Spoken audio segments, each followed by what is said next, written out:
ನಾಳೆ ದಿನ ಹೊಳೆನರಸೀಪುರ ತಾಲೂಕಿನ ಶಾಲಾ ಕಾಲೇಜಿಗೆ ರಜಾ ಇರುತ್ತೆ. ಅಂಗನವಾಡಿ ಶಾಲಾ ಕಾಲೇಜುಗಳಿಗೆ ನಾಳೆ ದಿನ ರಜಾ ಘೋಷಣೆ ಮಾಡಲಾಗಿದೆ. ಜಿಲ್ಲಾಧಿಕಾರಿ ಲತಾ ಕುಮಾರಿ ಆದೇಶವನ್ನು ಹೊರಡಿಸಿದ್ದಾರೆ. ಭಾರಿ ಸಂಖ್ಯೆಯಲ್ಲಿ ಜನ ಸೇರ್ತಾರೆ ಅನ್ನೋದ್ರಿಂದಾಗಿ ರಜೆಯನ್ನ ನೀಡಲಾಗಿದೆ. ಹೊಳೆನರಸೀಪುರ ತಾಲೂಕಿನ ಶಾಲಾ ಕಾಲೇಜುಗಳಿಗೆ ಮತ್ತೆ ಅಂಗನವಾಡಿಗೆ ನಾಳೆ ದಿನ ರಜಾ ಇರುತ್ತೆ. ಗೊತ್ತೇ ಇರೋ ಹಾಗೆ ಚೆನ್ನಮ್ಮನವರಿಗೆ ಅಂತಿಮವಾಗಿ ಗೌರವವನ್ನು ಸಲ್ಲಿಸೋದಕ್ಕೆ ಹಾಗೆ ಅಂತ್ಯಕ್ರಿಯೆಯಲ್ಲಿ ತಾವು ಕೂಡ ಭಾಗಿಯಾಗಬೇಕು ಅಂತ ದೂರಗಳಿಂದ ಕೂಡ ಜನ ಬರ್ತಾರೆ, ಸಂಬಂಧಿಕರಿರ್ತಾರೆ, ಅವರ ಆಪ್ತರಿರ್ತಾರೆ.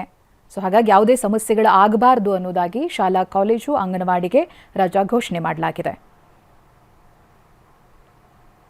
ಇನ್ನು ಚೆನ್ನಮ್ಮ ಅಂತ್ಯಕ್ರಿಯೆ ಸ್ಥಳ ನಿಗದಿಯಾಗಿದೆ. ಈ ಸ್ಥಳಕ್ಕೆ ಭೇಟಿ ಕೊಟ್ಟಿದ್ದಾರೆ ಮಾಜಿ ಪ್ರಧಾನಿ ಎಚ್ಡಿಡಿ. ಸಿದ್ಧತೆಯನ್ನ ಪರಿಶೀಲನೆ ಮಾಡಿದ್ದಾರೆ.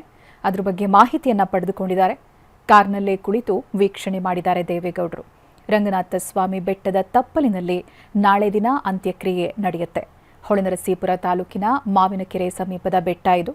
ಎಚ್ಡಿ ರೇವಣ್ಣ, ವೈಎಸ್ವಿ ದತ್ತ, ಸಿಎನ್ ಮಂಜುನಾಥ್ ಉಪಸ್ಥಿತರಿದ್ದರು ಈ ಸಂದರ್ಭ.